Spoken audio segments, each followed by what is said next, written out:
Lorela's right here. You have to be up there. You're a speaker. All of the speakers, come up, come up, come up. Wherever you are. It's not amplified. It's just to their camera. Go ahead. Okay. If I can get all of the speakers to line up close, that would be great. Welcome everybody. Thanks for joining us today. Muchas gracias por venir. Bienvenidos todos los medios de comunicación que están aquí. Mi nombre es Cristina Jimenez, the United We Dream. My name is Cristina Jimenez, Managing Director of the United We Dream Network. We're here today to welcome a very historical day for our community. Estamos aquí porque es un día histórico para la comunidad. Today is a testament to all of the organizing and advocacy power that Dreamers and our families have built over a decade. That our organizing and us sharing our stories, coming out as undocumented and unafraid, fighting deportations of our family members, and Dreamers that have been going through deportation proceedings. That all of that pressure and that organizing has pushed Republicans and Democrats to come together and today say we have a proposal for immigration reform. So,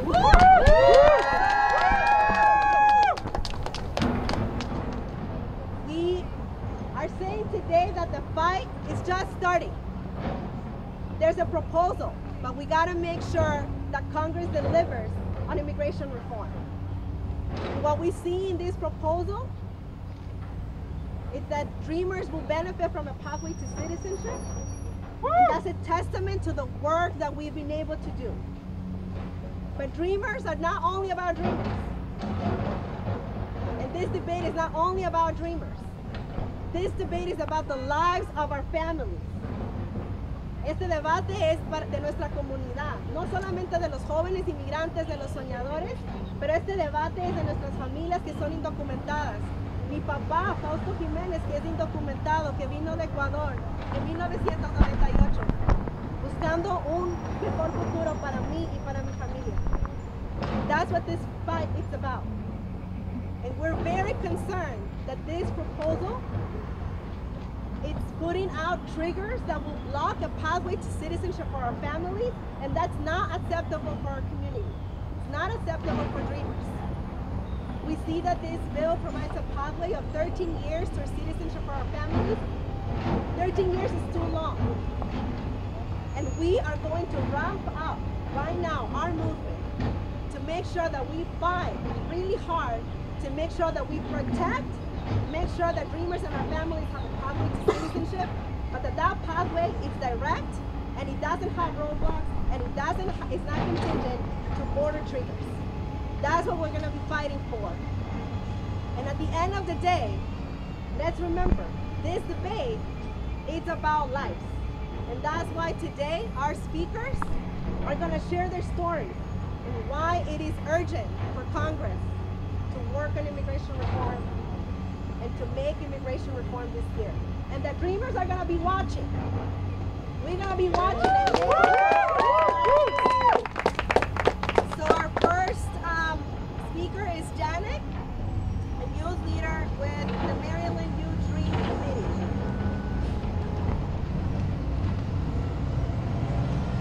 Hello, my name is Janet. I was involved with the Maryland Dream campaign as well as I was a Dream ambassador with Maryland IAF. I came to the U.S. 13 years ago with my family.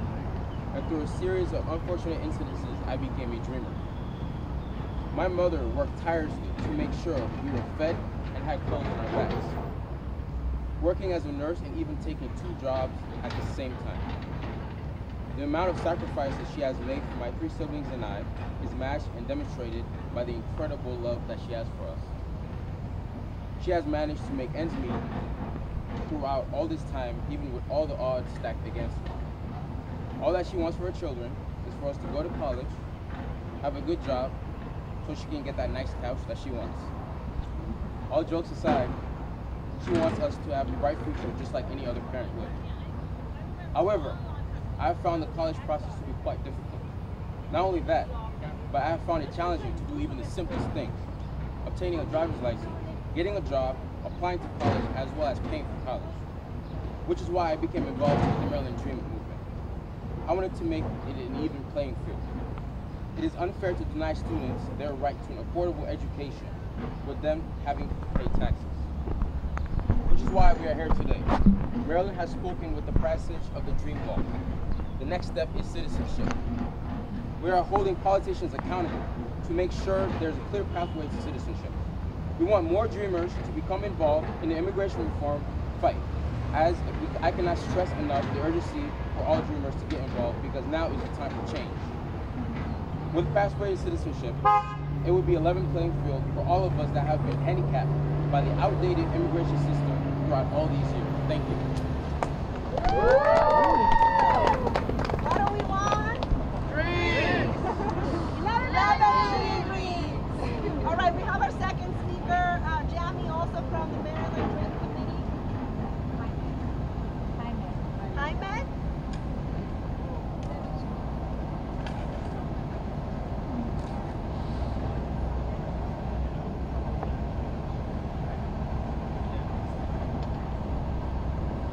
My name is Jaime Torreblanca.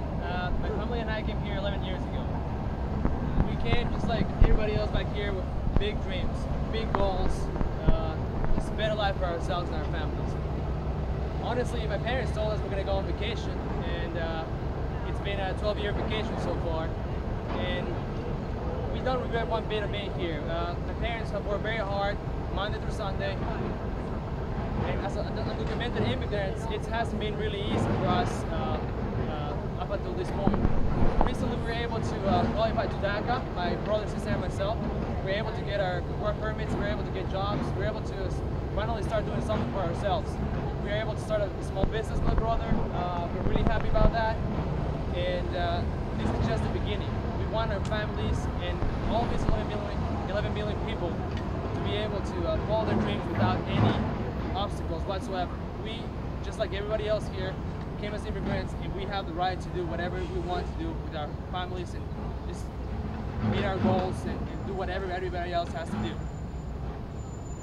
It's been a rough 11 years, and we are very happy that finally this huge step that is being proposed, and we're not going to stop until it's completely pushed all the way in.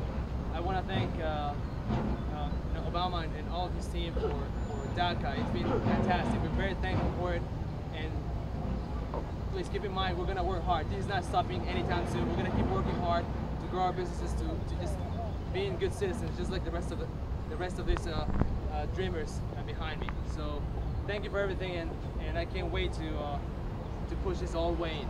Thank you. We have Ray Jose, also a leader with the Maryland Youth Dream Committee. Ray. Woo! Ray! Go, Ray! Woo! Hello, everyone. My family and I came to the United States in 2000 in hopes and dreams of a better future.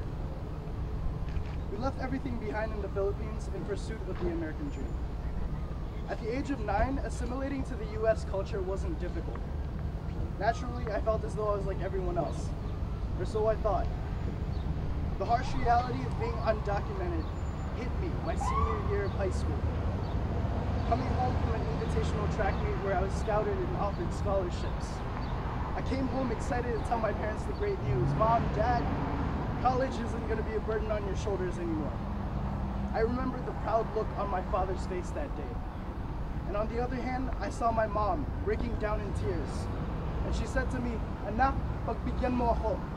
And I asked her, "Mom, why are you asking me for forgiveness?" And then she began to explain that we were undocumented. And due to my immigration status, I wouldn't be able to accept those scholarships. And due to my immigration status, all my hard work would amount to nothing. For as long as I could remember, my family and I have faced constant financial struggles. But some way, we make ends meet.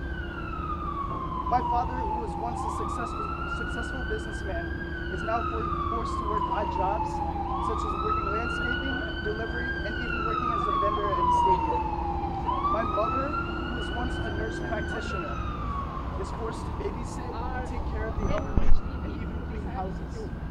My sister, who is only 2 years older than me, made the sacrifice of not going to college just so that I would be able to go. And she works any job that she can. Even in the face of adversity, my family stands united and continuously strives for a better future. The day that immigration reform with a path to citizenship is passed, I can finally look my parents in the eyes and say that everything is gonna be all right. And I know I'm gonna need it. I want to tell my sister that she can at long last go back to college and fulfill her dreams that have been put on hold for years. And I want to tell my family that I can help lift the burden off their shoulders and that things will be easier. Finally, there's a pathway to citizenship, something that my family has longed for ever since we came to the United States. We finally have an immigration reform bill because we forced politicians to respond to the power our immigrant youth movement built. Now it's time for politicians